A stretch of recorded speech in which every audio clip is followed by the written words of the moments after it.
kalian, nama aku Ayla Azra Zulmi. Aku dari Fakultas Ekonomi, jurusan Akuntansi, Universitas Sriwijaya.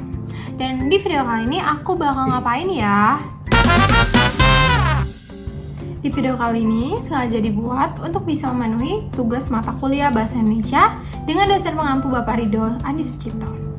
Kita langsung saja membahas mengenai topik yang aku ambil, yaitu adalah kedudukan Bahasa Indonesia.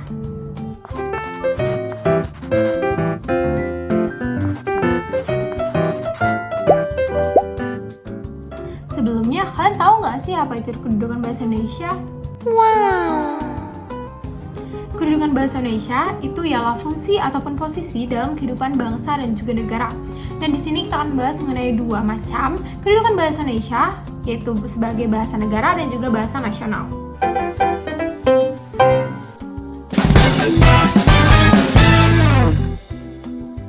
Yang pertama ialah Bahasa Indonesia sebagai bahasa negara.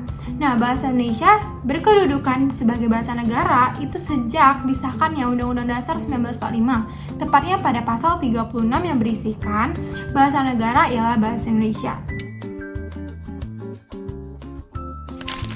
Apa sih fungsi dari bahasa Indonesia ini sebagai bahasa negara? Nah, kita akan bahas tuntas di sini. Yang pertama itu sebagai bahasa resmi kenegaraan, yaitu biasa digunakan sebagai pidato resmi, dokumen negara, dan juga kegiatan pemerintahan. Yang kedua itu adalah bahasa pengantar di dalam pendidikan, yaitu ia digunakan biasanya sebagai bahasa utama di sekolah ataupun perguruan tinggi. Yang ketiga itu adalah sebagai alat komunikasi tingkat nasional yang digunakan dalam administrasi pemerintahan dan juga kegiatan resmi negara. Yang keempat, ia sebagai alat pengembangan kebudayaan dan juga ilmu pengetahuan serta teknologi yang digunakan sebagai penyebar ilmu pengetahuan dan perkembangan teknologi. Selanjutnya kita akan bahas mengenai Bahasa Indonesia sebagai bahasa nasional. Bahasa Indonesia sebagai bahasa nasional itu sejak peristiwa Sumpah Pemuda pada tanggal 28 Oktober 1928 yang saat itu para pemuda berikrar mengenai bahasa persatuan ialah bahasa Indonesia.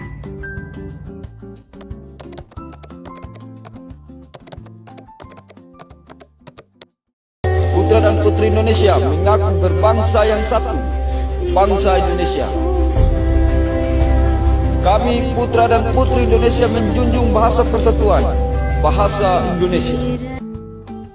Nah, apa sih fungsi dari bahasa Indonesia sebagai bahasa nasional ini? Yang pertama itu adalah lambang kebanggaan nasional, yang dimana kita menjunjung bangga terhadap bahasa kita sendiri, yaitu bahasa Indonesia. Yang kedua itu sebagai lambang identitas nasional, yang dimana kita memiliki ciri khas sendiri yang membedakan dengan bangsa lainnya. Nah, yang ketiga itu adalah sebagai alat pemersatu bangsa, yang dimana kita ialah Indonesia yang memiliki berbagai suku, budaya, dan juga bahasa daerah. Nah, dengannya bahasa Indonesia sebagai bahasa nasional ini, kita bisa menggunakan bahasa Indonesia sebagai alat pemersatu bangsa.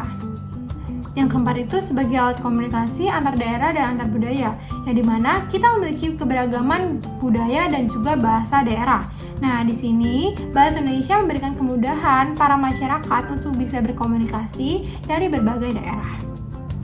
Mungkin itu saja yang dapat aku sampaikan. Terima kasih telah menonton sampai akhir. Dah.